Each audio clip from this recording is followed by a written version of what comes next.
मेरे प्यारे मित्रों, आज हम बात करेंगे सौरमंडल टॉपिक के बारे में। चलिए चलते हैं टॉपिक की ओर। सूर्य के चारों ओर चक्कर लगाने वाले विभिन्न ग्रहों, क्षुद्र ग्रहों, धूमकेतुओं, उल्काओं तथा अन्य आकाशीय पिंडों के समूह को सौरमंडल यानी कि सोलर सिस्टम कहते हैं। तो हम जानते हैं कि सोलर सिस्टम में क्या क्या शामिल होता है। ग्रह शामिल होते हैं, क्षुद्र ग्रह शामिल होते हैं, धूमकेतु शामिल होते हैं, उल्का शामिल होते हैं और अन्य आकाशीय पिंड भी शामिल होती है। और इन सबका समूह क्या बनाता है? सौरमंडल बनाता है, यानी कि सोलर सिस्टम बनाता है। सौरमंडल में सूर्य का प्रभुत्व है, क्योंकि सौरमंडल निकाय के द्रव्य का लगभग 99.999 द्रव्य सूर्य में निहित है। अब एक और पॉइंट सामने आता है कि सौरमंडल में सबसे अधिक प्रभाव किसका है? वो सूर्य का है, क्योंकि सूर्य का जो द्रव्यमान है वो कुल सौरमंडल के द्रव्यमान का कितना प्रतिशत है? 99.99। सौरमंडल के समस्त ऊर्जा का स्रोत भी सूर्य है, और सौरमंडल की समस्त ऊर्जा का स्रोत क्या है? वो भी क्या है? सूर्य है। प्लेनेमस सौरमंडल से बाहर बिल्कुल एक जैसे दिखने वाली जुड़वां पिंडों का एक समूह है। प्लेनेमस क्या है? सौरमंडल से बाहर बिल्कुल एक जैसे दिखने वाली जुड़वां पिंडों का समूह।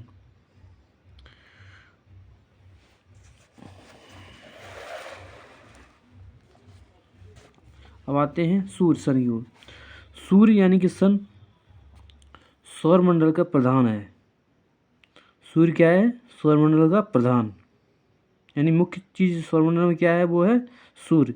यह हमारी मंदाकिनी दुग्ध मेखला के केंद्र से लगभग 30,000 प्रकाश वर्ष की दूरी पर एक कोने में स्थित है।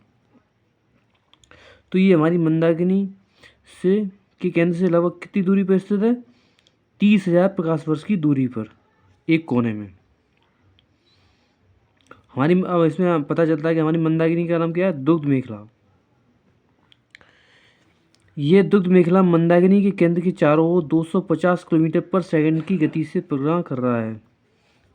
अच्छा, तो एक पॉइंट और हमें नज़र आता है कि सूर्य है वो हमारी मंदाकिनी के केंद्र के चारों ओर कितने किलोमीटर की स्पीड से परिक्रमा कर रहा है? 250 किलोमीटर प्रति सेकंड की स्पीड से परिक्रमा कर रहा है।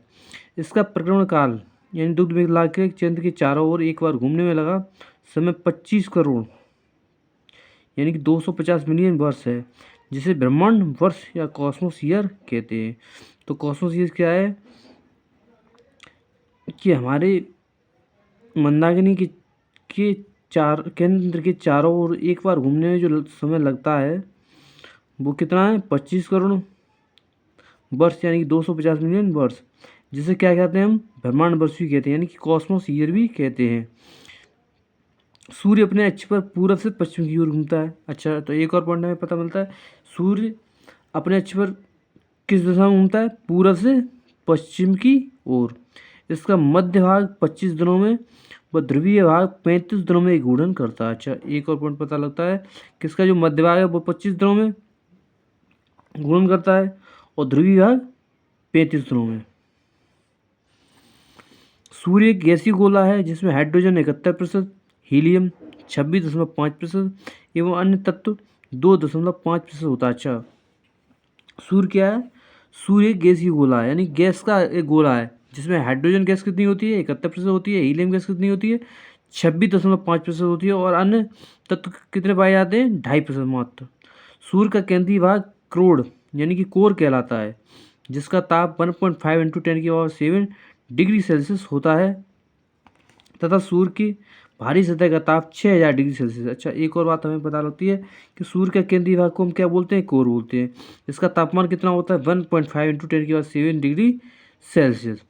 और सूर्य की भारी सतह का तापमान कितना होता है? वो होता है 6000 डिग्री सेल्सियस। हेंसवेद यानी कि हेंसवेद ने बताया कि 10⁻7 डिग्री सेल्सियस ताप पर सूर्य के केंद्र पर 4 हाइड्रोजन नाविक मिलकर एक हीलियम नाविक का निर्माण करता है, अर्थात सूर्य के केंद्र पर नाभिकीय संलयन होता है, जो सूर्य की ऊर्जा का प्रमुख स्रोत है, यानी कि स्रोत है। तो हेंसवेद ने हमें बताया कि 10⁻7 डिग्री सेल्सियस ताप पर सूर्य के केंद्र पर 4 हाइड्रोजन नाविक मिलकर क्या बनाते हैं? एक हीलियम नाविक बनाते हैं, अर्थात सूर्य के केंद्र पर नाभिकीय संलयन ही ऊर्जा का मुख्य स्रोत है। तो सूर्य के केंद्र पर कौन सी अभिक्रिया होती है? नाभिकीय संलयन। ये एक नाभिकीय अभिक्रिया है जैसे नाभिकीय विखंडन है वैसे ही नाभिकीय संलयन भी एक प्रकार है नाभिकीय अभिक्रिया का।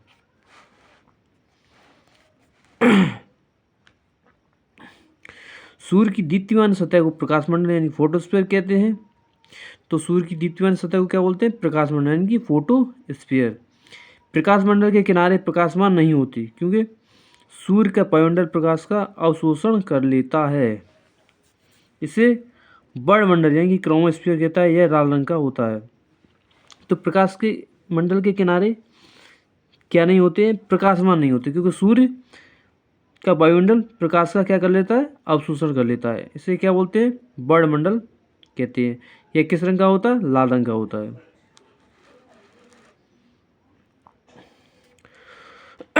सूर्य ग्रहण के समय सूर्य के दिखाई देने वाले भाग को सूर्य किरीट यानी कोरोना कहते हैं। तो कोरोना किसे कहते हैं? सूर्य ग्रहण के समय जो हमें सूर्य का जो भाग दिखाई देता है उसको क्या बोलते हैं? सूर्य किरीट यानी कोरोना। यह सूर्य का बाह्यतम परत है। ये सूर्य की कैसी परत है? बाह्यतम परत है। सूर्य किरीट एक्सरे उत्सर्जित करता है। सूर्य किरीट कैसी रेज उत्सर्जित करता है? एक्सरे। इसे सूर्य का मुकुट कहा जाता है। इसे क्या कहा जाता है? सूर्य का मुकुट। पूर्ण सूर्य ग्रहण के समय सूर्य किरीट से प्रकाश की प्राप्ति होती है। तो पूर्ण सूर्य ग्रहण के समय सूर्य किरीट से क्या प्राप्त होता है? प्रकाश की प्राप्ति प्राप्त होती है। सूर्य की उम्र कितनी है? 5 बिलियन वर्ष है। सूर्य की उम्र कितनी है? 5 बिलियन वर्ष है। भविष्य में सूर्य द्वारा ऊर्जा देते रहने का समय कितना? 10⁻11 वर्ष। अच्छा, भविष्य में सूर्य कब तक ऊर्जा देगा? वो देगा 10⁻11 वर्ष तक। सूर्य के प्रकाश को पृथ्वी तक पहुंचने में 8 मिनट 16.6 सेकंड का समय लगता है। तो सूर्य का प्रकाश हमारी पृथ्वी तक कितनी देर में पहुंचता है? तो वो लोग पहुंचता है 8 मिनट 16.6 सेकंड में। सौर ज्वाला को उत्तरी ध्रुव पर ऑरोरा बोरियालिस और दक्षिणी ध्रुव पर ऑरोरा ऑस्ट्रेलिस कहते हैं।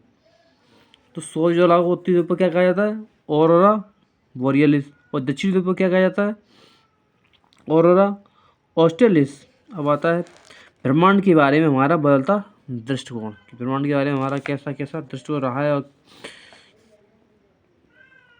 प्रारंभ में पृथ्वी को संपूर्ण ब्रह्मांड का केंद्र माना जाता था, जिसका परिक्रमा सभी आकाशीय पिंड यानी कि सेलेस्टियल बॉडीज विभिन्न कक्षाओं यानी कि ऑर्बिट में करते थे। इसे भूकेंद्रीय सिद्धांत यानी कि जियोसेंट्रिक थ्योरी कहा गया। तो प्रारंभ में पृथ्वी को क्या कहा जाता था? संपूर्ण ब्रह्मांड का केंद्र माना जाता था, जिसकी परिक्रमा कौन करता था? आकाशीय पिंड यानी कि सेलेस्टियल बॉडीज करते थे, और ये विभिन्न कक्षाओं में करते थे। इस सिद्धांत को क्या कहते हैं? भूकेंद्रीय सिद्धांत यानी कि जियोसेंट्रिक थ्योरी।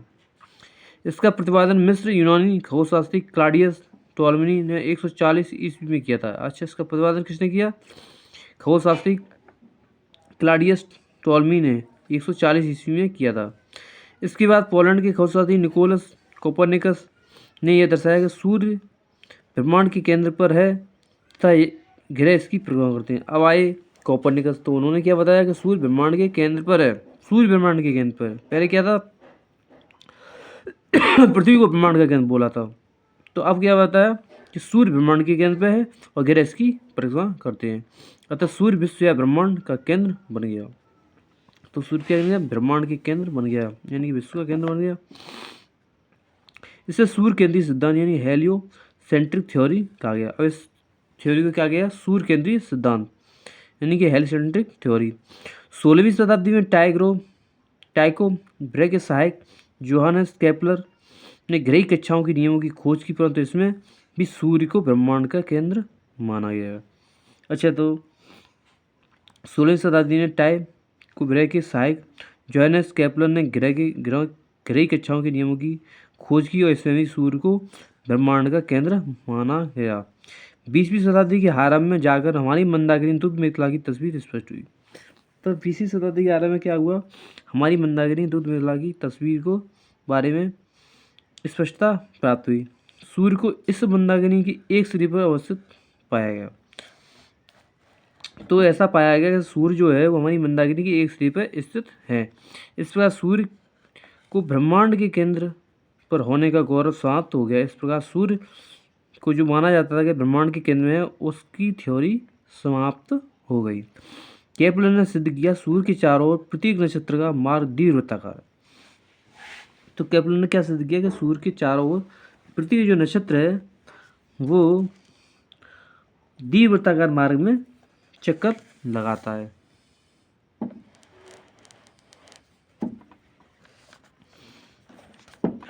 सूर्य के धब्बे यानी कि चलते हुए गैसों के खोल का तापमान आसपास के तापमान से 1500 डिग्री सेल्सियस कम होता है। तो सूर्य के जो धब्बे होते हैं उनका तापमान आसपास के तापमान से कितना कम होता है? 1500 डिग्री सेल्सियस कम होता है। सूर्य के धब्बों का एक पूरा चक्र 22 वर्षों का होता है। तो सूर्य की धब्बों का एक पूरा चक्र कितने वर्षों का होता है? 22 वर्षों का होता है। पहले 11 वर्षों तक यह धब्बा बढ़ता है और बाद के 11 वर्षों तक यह धब्बा घटता है। तो क्या होता है? पहले 11 वर्षों तक धब्बा जो है बढ़ता जाता है और बाद के 11 वर्षों तक यह धब्बा घटता जाता है। जब सूर्य की सतह पर धब्बा दिखलाई पड़ता है उस समय पृथ्वी पर चुंबकीय झंझावात यानी कि मैग्नेटिक स्टॉर्म उत्पन्न होते हैं। अच्छा, जब सूर्य की सतह पर धब्बा दिखलाई पड़ता है तो क्या होता है? पृथ्वी पर चुंबकीय झंझावात यानी कि मैग्नेटिक स्टॉर्म्स उत्पन्न होते हैं। इससे चुंबकीय सुई की दिशा बदल जाती है। इससे क्या होता है? चुंबकीय सुई की दिशा बदल जाती है और रेडियो, टेलीविजन, बिजली चलित मशीन आदि में गड़बड़ी उत्पन्न हो जाती है। अच्छा, इसका प्रभाव क्या पड़ता है? इसका प्रभाव बड़ा हानिकारक है। इसका प्रभाव ये पड़ता है कि सूर्य की दिशा सुई की दिशा बदल जाती है। रेडियो, टेलीविजन, बिजली चालित मशीन आदि में गड़बड़ी उत्पन्न होती है।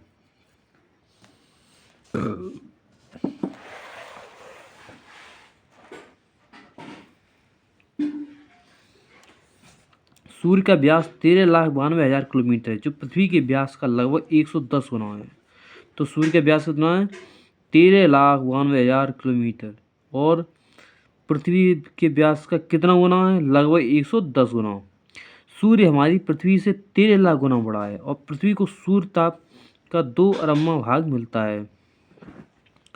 सूर्य हमारी पृथ्वी से कितना गुना है? 13 लाख गुना और पृथ्वी को सूर्य ताप का 2 अरबवां भाग मिलता है। कितना भाग मिलता है? 2 अरबवां भाग। सूर्य ताप का 2 अरबवां भाग पृथ्वी को मिलता है। मध्यरात्रि सूर्य का अर्थ है सूर्य का ध्रुवीय वृत्त में देर तक चमकना। मध्यरात्रि सूर्य का क्या अर्थ है? सूर्य का ध्रुवीय वृत्त में देर तक चमकना। मध्यरात्रि का सूर्य आर्कटिक क्षेत्र में दिखाई देता है। तो मध्यरात्रि का सूर्य कहाँ दिखाई देता है? आर्कटिक क्षेत्र में दिखाई देता है।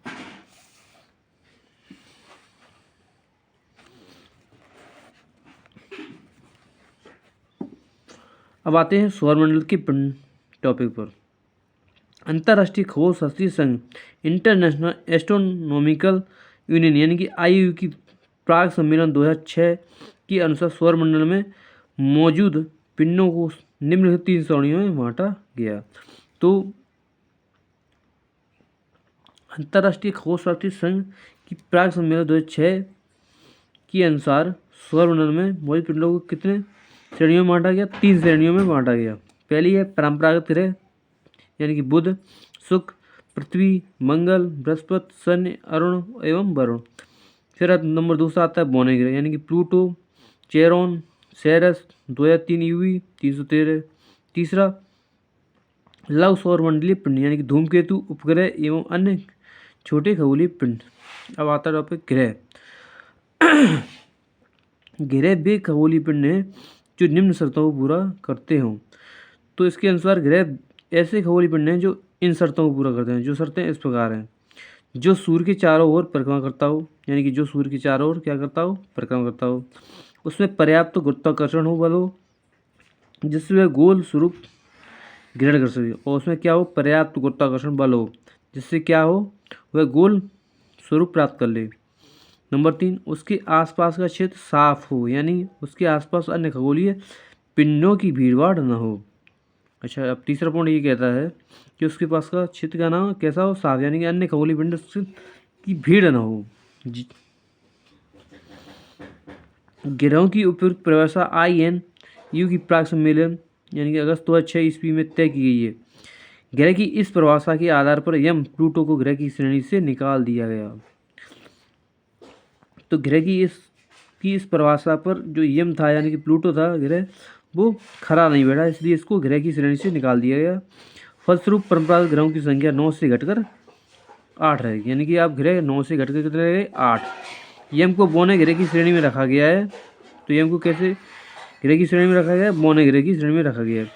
ग्रहों को 2 भागों में विभाजित किया गया है। ग्रहों को भी कितने भागों में विभाजित किया है? 2 भागों में।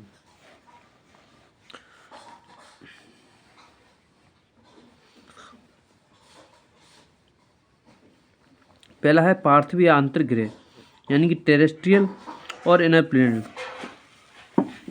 बुध, शुक्र, पृथ्वी एवं मंगल को पार्थिव ग्रह कहा जाता है क्योंकि ये पृथ्वी के सदृश होते हैं। तो पार्थिव ग्रह कौन कौन से हैं? बुध है, शुक्र है, पृथ्वी है और मंगल है। तो इसको पार्थिव ग्रह इसलिए कहते हैं क्योंकि पृथ्वी के समान है। ये सूर्य व क्षुद्र ग्रहों की पट्टी के बीच स्थित है, इसलिए इसे आंतरिक या भीतरी ग्रह भी कहते हैं। इन्हें भीतरी और आंतरिक ग्रह भी कहते हैं क्योंकि ये सूर्य व क्षुद्र ग्रहों की पट्टी के बीच विद्यमान है। नंबर 2, बृहस्पति या भाई ग्रह, यानी कि जोवियन और आउटर प्लेनेट। तो बृहस्पति या भाई ग्रह कौन से हैं?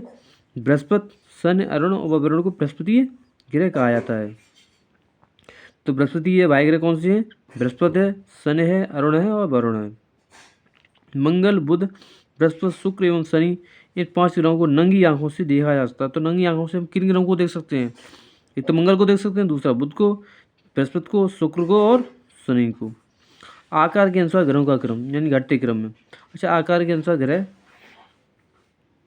कैसे हैं घटते क्रम में, वो हम देखते हैं। पहला है बृहस्पति सबसे बड़ा, उससे छोटा शनि, शनि से छोटा अरुण और अरुण से छोटा वरुण, वरुण से छोटा पृथ्वी और पृथ्वी से छोटा शुक्र और शुक्र से छोटा मंगल और सबसे छोटा बुध। अर्थात सबसे बड़ा ग्रह कौन सा है? बृहस्पति। और सबसे छोटा ग्रह कौन सा है?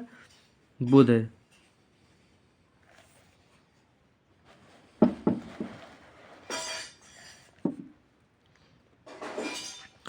घनत्व के अनुसार ग्रहों का क्रम बढ़ते क्रम में। तो घनत्व के अनुसार ग्रहों का क्रम कैसा है वो देखते हैं। तो सबसे ज़्यादा घनत्व इसका होता है, सबसे कम किसका होता है? शनि का, उससे ज़्यादा है अरुण का। बढ़ते क्रम में ये, यानी कि शनि का सबसे कम, अरुण का उससे ज़्यादा, फिर बृहस्पति का, फिर नेपच्यून का, फिर मंगल का, फिर शुक्र का। सूर्य से दूरी के अनुसार ग्रहों का क्रम। अच्छा, दूरी के अनुसार क्या क्रम है ग्रहों का सूर्य से? तो वो है बुध, शुक्र, पृथ्वी, मंगल, बृहस्पति, शनि, अरुण, यानी कि यूरेनस व वरुण, नेपच्यून। यानी सूर्य के सबसे निकट का ग्रह कौन सा है? बुध, और सबसे दूर कौन सा है? वरुण है। द्रव्यमान के अनुसार ग्रहों का क्रम बढ़ते क्रम में। द्रव्यमान किसका सबसे ज़्यादा है, सबसे कम है, उसके अनुसार बढ़ते क्रम में क्या है ग्रहों का क्रम? तो बुध से ज़्यादा मंगल, मंगल से ज़्यादा शुक्र और शुक्र से ज़्यादा पृथ्वी, पृथ्वी से ज़्यादा अरुण और अरुण से ज़्यादा वरुण, वरुण से ज़्यादा शनि और शनि से ज़्यादा बृहस्पति। यानी कि न्यूनतम द्रव्यमान किसका है? बुध का है और अधिकतम द्रव्यमान किसका है? बृहस्पति का। परिक्रमण काल के अनुसार ग्रहों का क्रम। परिक्रमण काल कितना किसका है उसके अनुसार बढ़ते क्रम में जो क्रम है वो है बुध, बुध का सबसे कम, शुक्र, पृथ्वी, मंगल, बृहस्पति, शनि, अरुण एवं वरुण। तो वरुण का सबसे ज़्यादा है परिक्रमण काल। परिभ्रमण काल के अनुसार ग्रहों का क्रम बढ़ते क्रम में। अच्छा, परिभ्रमण काल के अनुसार ग्रहों का क्रम कैसा है बढ़ते क्रम में? बृहस्पति, फिर शनि, फिर वरुण, फिर अरुण, फिर पृथ्वी, फिर मंगल, फिर बुध और फिर शुक्र। तो शुक्र का सबसे ज़्यादा परिभ्रमण काल है और बृहस्पति का सबसे कम परिभ्रमण काल है। अपने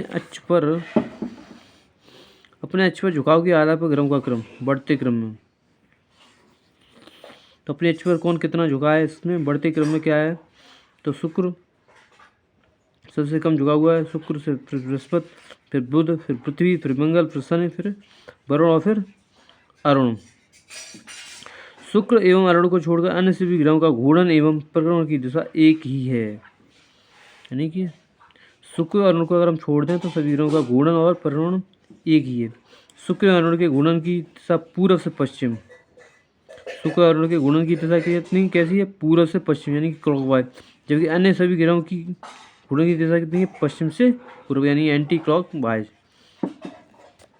तो शुक्र और अरुण पूर्व से पश्चिम की ओर घूमते हैं, यानी कि क्लॉकवाइज घूमते हैं, और अन्य ग्रह पश्चिम से पूर्व की ओर होते हैं, यानी कि एंटी क्लॉकवाइज घूमते हैं। आता है बुध, मरकरी।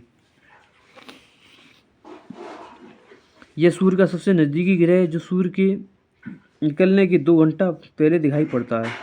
तो सूर्य का सबसे नज़दीकी ग्रह कौन सा है? वो है बुध, और ये सूर्य निकलने के 2 घंटा पहले दिखाई पड़ता है।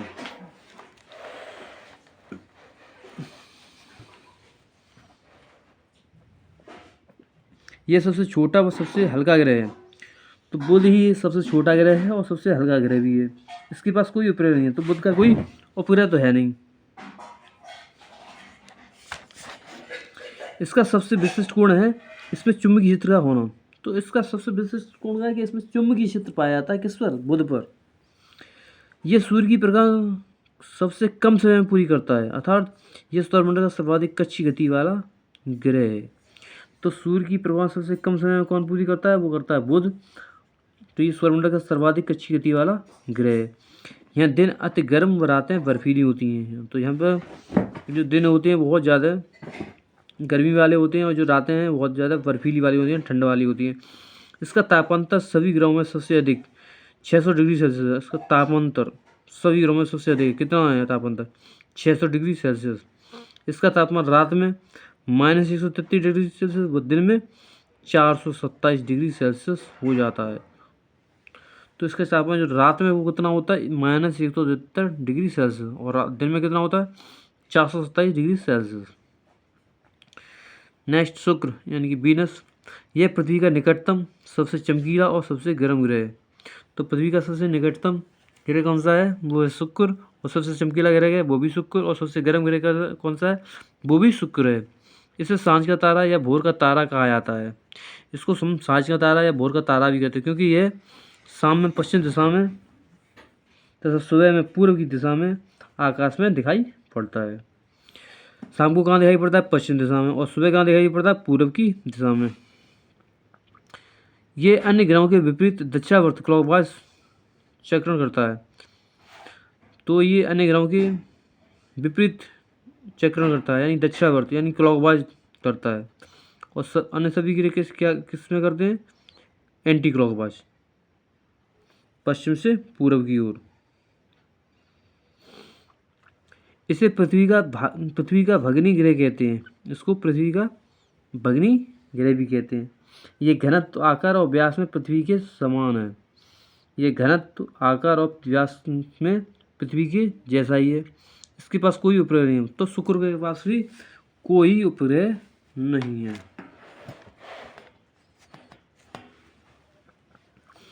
बृहस्पति, जुपिटर, यह सौरमंडल का सबसे बड़ा ग्रह है। तो सौरमंडल का सबसे बड़ा ग्रह कौन सा है? वो है बृहस्पति। इसे अपनी दूरी पर चक्कर लगाने में 10 घंटा यानी कि सबसे कम, और सूर्य की परिक्रमा करने में 12 वर्ष लग जाते हैं। तो ये अपनी दूरी पर तो 10 घंटा में घूम जाता है, लेकिन जो सूर्य का परिक्रमा लगाता है उसमें कितना टाइम लगता है? 12 वर्ष। बृहस्पति का द्रव्यमान सूर्य के द्रव्यमान का लगभग 1000वां भाग है। तो बृहस्पति का जो द्रव्यमान है वो सूर्य के द्रव्यमान का कितना है? 1000वां भाग। इसके उपग्रह ज्ञानी मीट पीले रंग का सभी उपग्रहों में सबसे बड़ा है। तो इसका जो उपग्रह है ज्ञानी मीट, वो सभी उपग्रह हैं उन्हें सबसे बड़ा है, और ये कैसे रंग का है? पीले रंग का है। मंगल यानी कि मार्स, इसे लाल ग्रह रेड प्लैनेट कहा जाता है। इसका रंग लाल आयरन ऑक्साइड के कारण। तो मंगल को हम लाल ग्रह भी कहते हैं, यानी कि रेड प्लैनेट भी बोलते हैं, और इसका लाल रंग जो वो होता है वो आयरन ऑक्साइड के कारण होता है। यहाँ पृथ्वी के समान 2 ध्रुव हैं तथा इसका कक्षा तली 25 डिग्री के कोण पर झुका हुआ है, जिसके कारण यहाँ पृथ्वी के समान ऋतु परिवर्तन होता है। यहाँ पृथ्वी के समान 2 ध्रुव हैं, इसमें भी क्या 2 ध्रुव पाए जाते हैं, और इसका जो कक्षा तली है वो 25 डिग्री के कोण पर झुका हुआ है, जिसके कारण यहाँ पृथ्वी के समान ऋतु परिवर्तन होते रहते हैं। इसके दिन का मान एवं अक्ष का झुकाव पृथ्वी के समान है। अच्छा, इसके दिन का मान और अक्ष का झुकाव पृथ्वी के जैसा ही है। यह अपनी दूरी पर 24 घंटे में एक बार पूरा चक्कर लगाता है। तो ये अपनी दूरी पर कितनी देर में घूम जाता है? 24 घंटे में। इसके 2 उपग्रह हैं, कौन कौन से हैं? फोबोस और डीमोस। तो मंगल के 2 उपग्रह कौन से हैं? फोबोस और डीमोस। सूर्य की परिक्रमा करने में इसे 687 दिन लगते हैं। तो ये सूर्य की परिक्रमा कितने दिनों में करता है? 687 दिनों में पूरी करता है। सौरमंडल का सबसे बड़ा ज्वालामुखी ओलपस मेसी एवं सौरमंडल का सबसे ऊंचा पर्वत निक्स ओलंपिया जो माउंट एवरेस्ट से 3 गुना अधिक ऊंचा है, इसी ग्रह पर स्थित है। तो सौरमंडल का सबसे बड़ा ज्वालामुखी यानी कि ओलपस मेसी वो भी किस पे है, मंगल पर है। और सौरमंडल का सबसे ऊंचा पर्वत यानी कि निक्स ओलंपिया ये भी किस पर है, मंगल पर है। और ये माउंट एवरेस्ट से कितना ऊंचा है, 3 गुना अधिक ऊंचा है। मार्स ओडेसी नामक कृत्रिम उपग्रह से मंगल पर बर्फ छत्रकों और हिमशीतल जल की उपस्थिति की सूचना मिली है। इसीलिए पृथ्वी के अलावा यह एकमात्र ग्रह है जिस पर जीवन की संभावना व्यक्त की जाती है। तो जो मार्स ओडेसी नामक कृत्रिम उपग्रह है उससे ये पता चल रहा है कि मंगल पर बर्फ छत्रक हैं और हिमशीतल जल है, इसलिए पृथ्वी के अलावा यह एकमात्र ग्रह है जिस पर जीवन की संभावना बताई जा रही है। 6 अगस्त 2012 ईस्वी को नासा का मार्स क्यूरियोसिटी रोवर नामक अंतरिक्ष यान मंगल ग्रह पर गैल क्रेटर नामक स्थान में पहुंचा। यह मंगल पर जीवन की संभावना तथा उसके वातावरण का अध्ययन कर रहा है। तो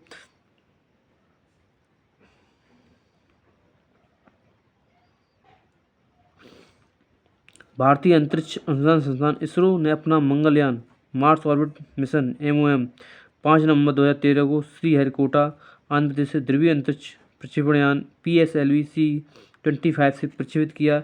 यह भारत का पहला अंतर्राष्ट्रीय अभियान है। इसरो सोवियत अंतरिक्ष कार्यक्रम नासा एवं यूरोपियन अंतरिक्ष एजेंसी के बाद चौथी अंतरिक्ष एजेंसी है जिसे मंगल ग्रह के लिए अपना अंतरिक्षयान भेजा।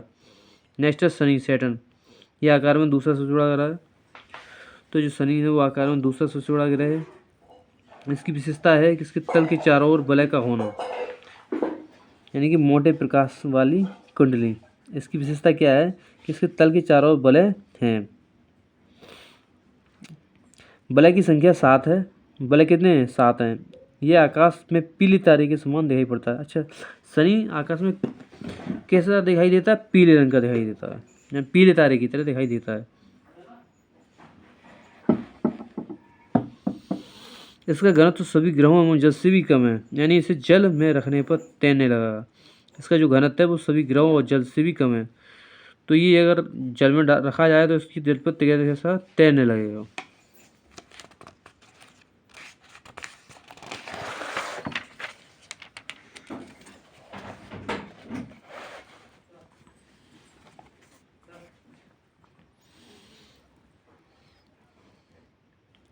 शनि का सबसे बड़ा उपग्रह टाइटन है, जो सौरमंडल का दूसरा सबसे बड़ा उपग्रह है। तो शनि का जो सबसे बड़ा उपग्रह वो कौन सा है, टाइटन है। और ये सौरमंडल का दूसरा सबसे बड़ा उपग्रह है। ये आकार में बुध के बराबर है। इसका आकार जो है वो बुध के बराबर है। टाइटन की खोज 1665 में डेनमार्क के खगोलशास्त्री क्रिश्चियन हाइजोन ने की। तो टाइटन की खोज कब हुई, 1665 ईस्वी में। और किसने की, डेनमार्क के खगोलशास्त्री क्रिश्चियन हाइजोन ने। यह एकमात्र ऐसा उपग्रह है जिसका पृथ्वी जैसा स्वयं का सघन वायुमंडल है। तो ये एक ऐसा उपग्रह है, एकमात्र ऐसा उपग्रह है जिसका पृथ्वी के समान सघन वायुमंडल है। हॉबे नामक शनि का उपग्रह इसकी कक्षा में घूमने की विपरीत दिशा में परिक्रमा करता है। तो हॉबे नामक जो शनि का उपग्रह है वो इसकी कक्षा में घूमने की विपरीत दिशा में परिक्रमा करता है। अरुण यानी कि यूरेनस, यह आकार में तीसरा सबसे बड़ा ग्रह है। इसका तापमान लगभग -215 डिग्री सेल्सियस है। तो ये आकार में तीसरा सबसे बड़ा ग्रह है और इसका जो तापमान है वो लगभग -215 डिग्री सेल्सियस है। इसकी खोज 1781 ईस्वी में विलियम हर्शल द्वारा की। तो इसकी खोज किसने की थी, विलियम हर्शल ने की थी। इसके चारों ओर 9 वलयों में 5 वलयों का नाम अल्फा, बीटा, गामा, डेल्टा एवं एप्सिलॉन है। तो इसके चारों ओर 9 वलय हैं, उनमें 5 का नाम तो इस प्रकार है। इसको बोलते हैं अल्फा, बीटा, गामा, डेल्टा और एप्सिलॉन। यह अपने अक्ष पर सूर्य पूर्व से पश्चिम की ओर दक्षिणावर्त घूमता है, जबकि अन्य ग्रह पश्चिम से पूर्व की ओर यानी वामावर्त घूमते हैं। तो ये जो अरुण ग्रह है वो अपने अक्ष पर पूर्व से पश्चिम की ओर यानी कि दक्षिणावर्त घूमता है जबकि अन्य ग्रह पश्चिम से पूर्व की यानी कि वामावर्त यानी कि एंटी क्लॉकवाइज घूमते हैं। यहाँ सूर्योदय पश्चिम की ओर एवं सूर्यास्त पूर्व की ओर होता है। यहाँ पे जो सूर्योदय होता है वो पश्चिम की ओर होता है और सूर्यास्त कहाँ होता है? पूर्व की ओर। इसके सभी उपग्रह भी पृथ्वी के विपरीत दिशा में परिभ्रमण करते हैं। तो इसके जो सभी उपग्रह हैं वो पृथ्वी की जस्ट विपरीत दिशा में परिभ्रमण करते हैं।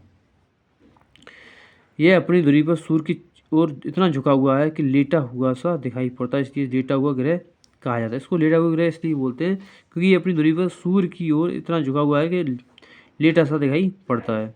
इसका सबसे बड़ा उपग्रह टाइटेनिया है। तो अरुण का सबसे बड़ा उपग्रह क्या है? टाइटेनियम। नेक्स्ट,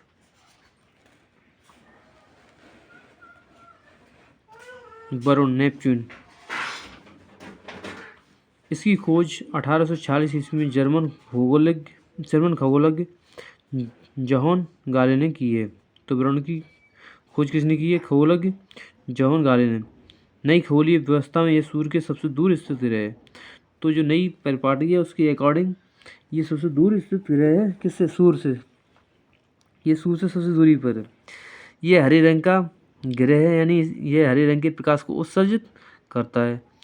इसको ये कैसे रंग का है? हरे रंग का दिखाई पड़ता है क्योंकि ये हरे रंग को क्या करता है? उत्सर्जित करता है। इसके चारों ओर अति शीतल मिथेन का बादल छाया हुआ है। इसके चारों ओर शीतल मिथेन का बादल पाया जाता है। इसके उपग्रहों में ट्राइटन प्रमुख है। इसके जो उपग्रह हैं उसमें सबसे प्रमुख कौन सा है? उपग्रह टाइटन।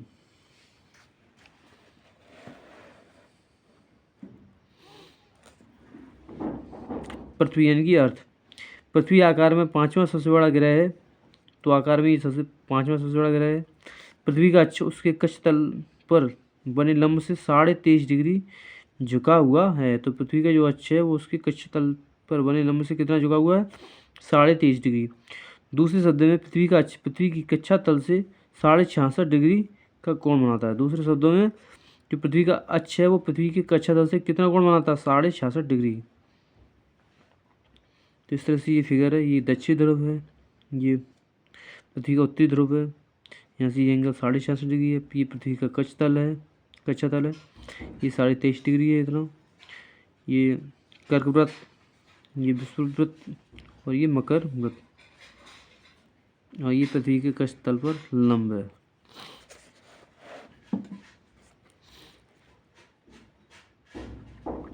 ये सौरमंडल का एकमात्र ग्रह है जिस पर जीवन है। तो सौरमंडल का एकमात्र ऐसा ग्रह जिस पर जीवन है वो क्या है? पृथ्वी है। हम लोग जानते ही हैं। इसका एकमात्र उपग्रह चंद्रमा है। तो पृथ्वी का एकमात्र उपग्रह है वो है चंद्रमा। इसका विषुवतीय व्यास 12,756 किलोमीटर और ध्रुवीय व्यास 12,713.6 किलोमीटर है। तो इसका जो विषुवतीय व्यास है वो है 12,756 किलोमीटर और ध्रुवीय व्यास है जो कितना है? 12,713.6 किलोमीटर। दोनों व्यासों का अंतर कितना है? 43 किलोमीटर है।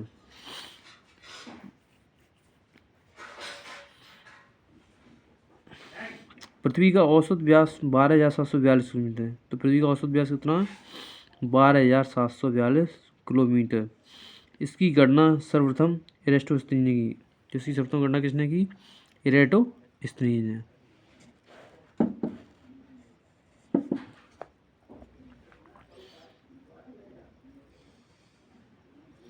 सूर्य से पृथ्वी की दूरी 149.6 मिलियन किलोमीटर है। तो सूर्य से पृथ्वी की दूरी कितनी है? वो है 149.6 मिलियन किलोमीटर। यह अपने अक्ष पर पश्चिम से पूर्व 1,610 किलोमीटर प्रति घंटा की चाल से 23 घंटे 56 मिनट 4 सेकंड में एक पूरा चक्कर लगाती है। तो पृथ्वी जो है वो अपने अक्ष पर पश्चिम से पूर्व 1,610 किलोमीटर प्रति घंटा की चाल से 23 घंटे 56 मिनट और 4 सेकंड में एक पूरा चक्कर लगा देती है। पृथ्वी की इस गति को घूर्णन या दैनिक गति कहते हैं। पृथ्वी की इस गति को क्या बोलते हैं? घूर्णन या दैनिक गति। इस गति से दिन और रात होते हैं। पृथ्वी को सूर्य की एक परिक्रमा पूरी करने में 365 दिन 5 घंटे 48 मिनट 46 सेकंड लगभग 365 दिन 6 घंटे का समय लगता है। तो पृथ्वी को सूर्य की एक परिक्रमा करने में कितना समय लगता है? 365 दिन 5 घंटे 48 मिनट 46 सेकंड, यानी कि लगभग 365 दिन 6 घंटे।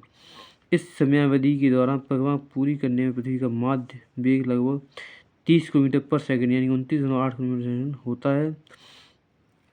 तो इस समयावधि के दौरान परिक्रमा पूरी करने में पृथ्वी का जो माध्य कितना होता है, लगभग 30 किलोमीटर प्रति सेकंड यानी कि 29.8 किलोमीटर प्रति सेकंड होता है।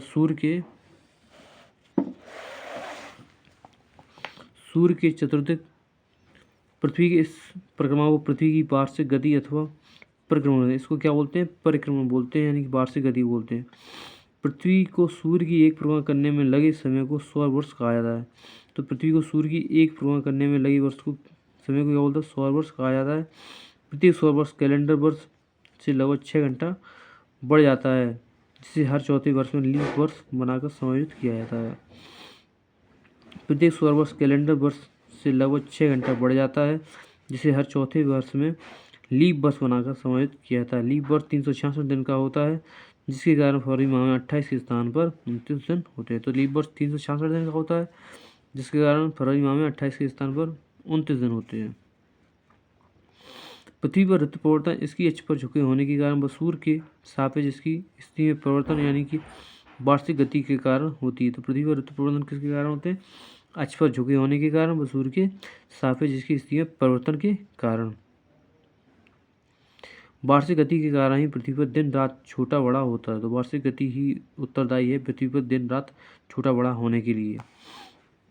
आकार एवं बनावट की दृष्टि से पृथ्वी शुक्र के समान है। जिसका जो आकार है, बनावट है, ये शुक्र के समान है।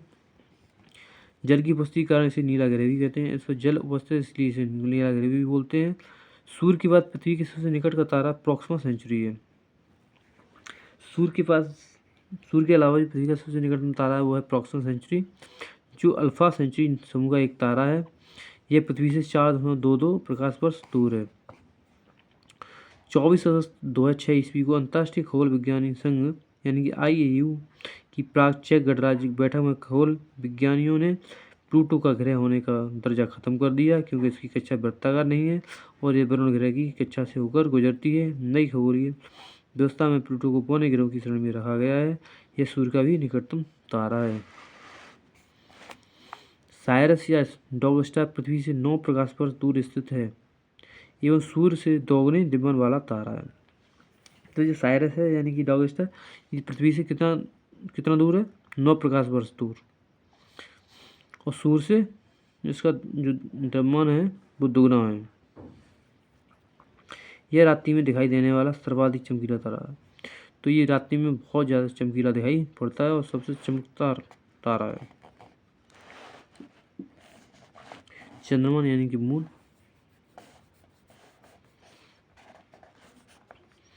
चंद्रमा की सतह और उसकी आंतरिक स्थिति का अध्ययन करने वाला विज्ञान सेलेनोलॉजी कहलाता है। तो सेलेनोलॉजी क्या बोलते हैं कि सेलेनोलॉजी के अंतर्गत हम क्या करते हैं, चंद्रमा की सतह और उसकी आंतरिक स्थिति का अध्ययन करते हैं।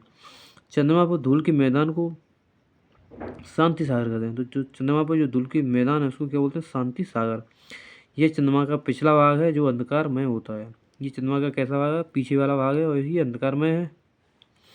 चंद्रमा के दक्षिणी ध्रुव पर स्थित लीबनिट्ज पर्वत 35,000 फीट यानी 10,668 मीटर चंद्रमा का उच्चतम पर्वत है। चंद्रमा को जीवाश्म ग्रह भी कहा जाता है।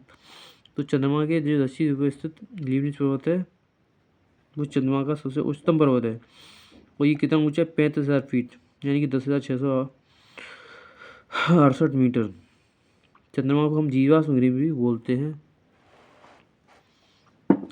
चंद्रमा पृथ्वी की एक परिक्रमा लगभग 27 दिन 8 घंटे में पूरी करता है और इतने ही समय में अपने अक्ष पर एक घूर्णन करता है। जो चंद्रमा है वो पृथ्वी की एक परिक्रमा लगभग 27 दिन 8 घंटे में पूरी करता है और इतने ही समय में वो अपने अक्ष पर भी घूम जाता है। यही कारण है कि चंद्रमा का सदैव एक ही भाग दिखाई पड़ता है। तो इसी कारण से हम क्या चंद्रमा का एक भाग ही देख पाते हैं। पृथ्वी से चंद्रमा का 57% भाग को देख सकते हैं। तो पृथ्वी से चंद्रमा का कितना प्रतिशत भाग दिखाई पड़ता है, वो दिखाई पड़ता है 57% भाग। चंद्रमा का अक्ष तल पृथ्वी के अक्ष के साथ 58.48 डिग्री सेल्सियस का अक्ष कोण बनाता है। तो जो चंद्रमा का जो अक्ष तल है वो पृथ्वी के अक्ष के साथ 58.48 डिग्री का अक्ष कोण बनाता है। चंद्रमा पृथ्वी के अक्ष के लगभग समांतर है। जो चंद्रमा है वो पृथ्वी के अक्ष के लगभग समानांतर है। इसका परिभ्रमण पथ भी दीर्घवृत्ताकार, और इसका जो पथ है वो दीर्घवृत्ताकार है। चंद्रमा का व्यास 3480 किलोमीटर तथा द्रव्यमान पृथ्वी के द्रव्यमान का लगभग 1/81 है। तो जो चंद्रमा का व्यास है वो है 3480, और इसका जो द्रव्यमान है वो पृथ्वी के द्रव्यमान का 81वां भाग है। सूर्य के संदर्भ में चंद्रमा की परिक्रमा की अवधि 29.53 दिन यानी कि 29 दिन 12 घंटे 44 मिनट और 2.8 सेकंड होती है। सूर्य के संदर्भ में चंद्रमा की परिक्रमा की अवधि कितनी होती है? 29.5 दिन। इस समय को एक चंद्रमास या साइनोडिक मास कहते हैं। इसको क्या बोलते हैं? चंद्रमास या साइनोडिक मास। नक्षत्र समय के दृष्टिकोण से चंद्रमा लगभग 27.5 दिन में पुनः उसी स्थिति में आता है। 27 से 1/2 दिन यानी 27 दिन 7 घंटे 43 मिनट और 11.6 सेकंड की यह अवधि एक नक्षत्र मास कहलाती है। तो नक्षत्र मास नक्षत्र मास किसको बोलते हैं? नक्षत्र समय के दृष्टिकोण से चंद्रमा लगभग 27 से 1/2 दिन में पुनः उसी स्थिति में होता है। 27 से 1/2 दिन यानी कि 27 दिन 7 घंटे 43 मिनट और 11.6 सेकंड की अवधि को क्या बोलते हैं? नक्षत्र मास बोलते हैं। ज्वार उठने के लिए अपेक्षित सौर एवं चंद्रमा की शक्तियों का अनुपात 11:5 है। तो ज्वार उठने के लिए जो अपेक्षित सौर और चंद्रमा की शक्तियों का जो अनुपात है वो कितना है? 11:5।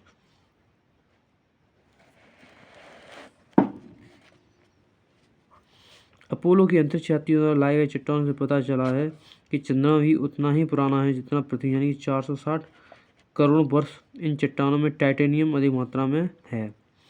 तो अपोलो के जो अंतरिक्ष यात्री थे वो जो चट्टान लाए उससे ये पता चलता है कि चंद्रमा भी उतना ही पुराना है जितना पुरानी पृथ्वी यानी कि 460 करोड़ वर्ष। इन चट्टानों में टाइटेनियम अधिक मात्रा में पाया गया है। आता है सुपरमून। जब चंद्रमा पृथ्वी के सबसे निकट होता है तो उस स्थिति को सुपरमून कहते हैं। तो सुपरमून क्यों कहते हैं चंद्रमा को? जब चंद्रमा पृथ्वी के सबसे ज़्यादा पास होता है। इसे पेरिजी फुल मून भी कहते हैं। इसको पेरिजी फुल मून भी बोला जाता है। इसमें चांद 14% ज़्यादा बड़ा तथा 30% अधिक चमकीला दिखाई पड़ता है। इसमें क्या हो जाता है? चांद 14% ज़्यादा बड़ा हो जाता है और 30% अधिक चमकीला दिखाई पड़ता है। बड़ा हो नहीं जाता, बड़ा दिखता है। चंद्रमा एवं पृथ्वी के बीच की औसत दूरी 3,64,365 किलोमीटर है।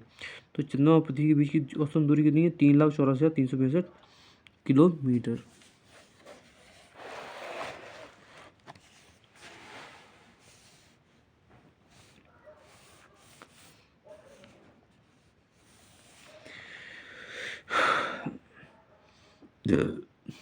अब आता है ब्लू मून। एक कैलेंडर माह में 2 पूर्णिमाएं हों तो दूसरी पूर्णिमा को चांद ब्लू मून कहलाता है। अगर एक कैलेंडर माह में 2 पूर्णिमा हो तो दूसरी पूर्णिमा को चांद ब्लू मून कहा जाता है।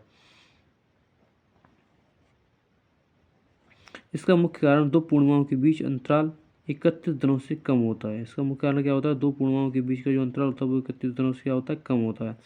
ऐसा 2-3 साल पर होता है।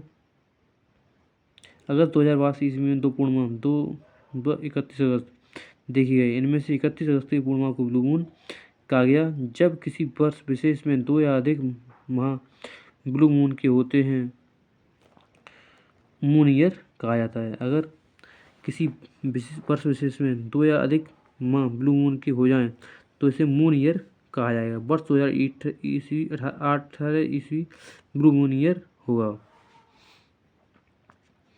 सी ऑफ ट्रैंक्विलिटी चंद्रमा पर वह स्थान है जहां अमेरिका का अंतरिक्षयान अपोलो 11 उतरा था। तो चंद्रमा के किस स्थान पर अमेरिका का अंतरिक्षयान अपोलो 11 उतरा था? सी ऑफ ट्रैंक्विलिटी पर, बौने ग्रह। M Pluto. आईएयू ने इसका नया नाम 134-340 रखा है। क्लॉड टॉम्बो ने 1930 ईस्वी में खोज की थी।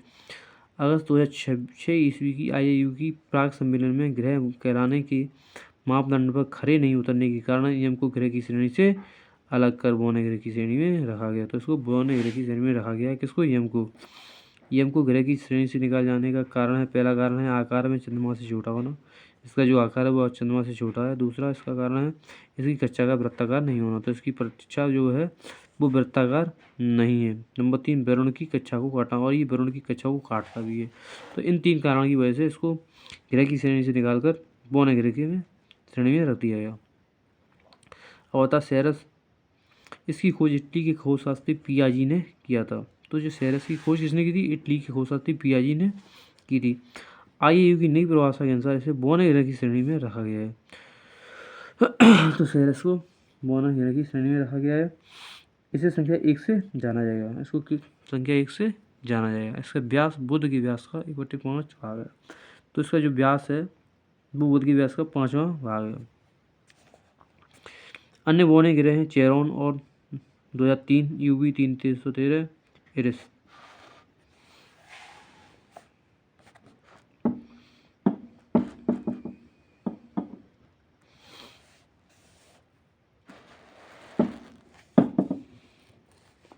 तो आता है लघु सौरमंडलीय पिंड यानी कि क्षुद्र ग्रह एस्टेरॉइड्स।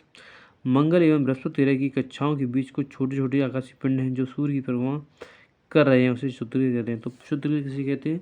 मंगल और बृहस्पति के ग्रहों की कक्षाओं के बीच कुछ छोटे छोटे आकाशीय पिंड हैं जो सूर्य की परिक्रमा कर रहे हैं, इनको हम बोलते हैं क्षुद्र ग्रह। खगोलशास्त्रियों के अनुसार ग्रहों के विस्फोट के फलस्वरूप टूटे टुकड़ों में से क्षुद्र ग्रह का निर्माण हुआ है। तो क्षुद्र ग्रह का निर्माण कैसे हुआ है?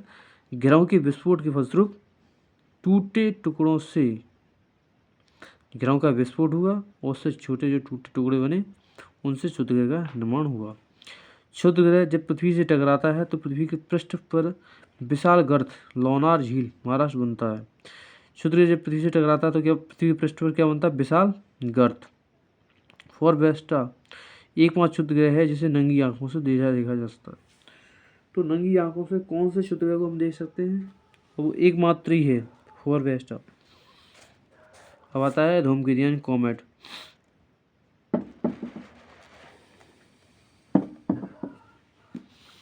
सौरमंडल के छोर पर बहुत ही छोटे छोटे अरबों पिंड विद्यमान हैं जो धूमकेतु या पुच्छल तारे कहलाते हैं। तो पुच्छल तारे या धूमकेतु क्या होते हैं? सौरमंडल के छोर पर बहुत छोटे छोटे अरबों पिंड। यह गैस एवं धूल का संग्रह है जो आकाश में लंबी चमकदार पूंछ सहित प्रकाश के चमकीले गोले के रूप में दिखाई देते हैं। तो ये गैस और धूल का संग्रह है।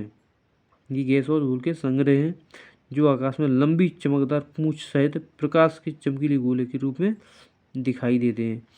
धूमकेतु केवल तभी दिखाई पड़ता है जब वह सूर्य की ओर अग्रसर होता है। अच्छा, धूमकेतु कब दिखाई देगा? जब वह सूर्य की ओर अग्रसर होगा, क्योंकि सूर्य किरणें इसकी गैस को चमकीला बना देती हैं। सूर्य की गैसें इसको कैसा बना देती हैं? चमकीला बना देती हैं। धूमकेतु की पूंछ हमेशा सूर्य से दूर होता दिखाई देता है।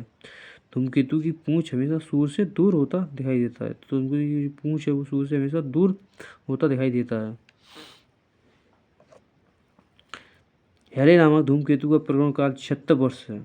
तो जो हेलो नामक जो धूमकेतु है उसका परिभ्रमण काल कितना? 76 वर्ष है। यह अंतिम बार 1986 ईस्वी में दिखाई दिया था। अगली बार यह 1986 + 76 इसको 2062 में दिखाई देगा।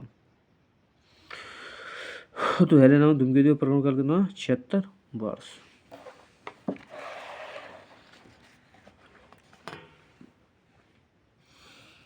धूमकेतु हमेशा के लिए टिकाऊ नहीं होते हैं, फिर भी प्रत्येक धूमकेतु के लौटने का समय निश्चित होता है। धूमकेतु कैसे टिकाऊ नहीं होते लेकिन फिर भी धूमकेतु निश्चित समय पर लौट आते हैं।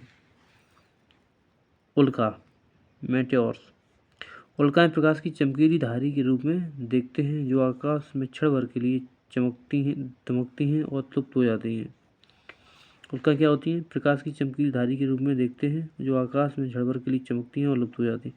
उल्काएं क्षुद्र ग्रहों के टुकड़े व धूमकेतुओं द्वारा पीछे छोड़े गए धूल के कण होते हैं। तो उल्काएं क्या होते हैं? क्षुद्र ग्रहों के टुकड़े व धूमकेतुओं द्वारा पीछे छोड़े गए धूल के कण होते हैं।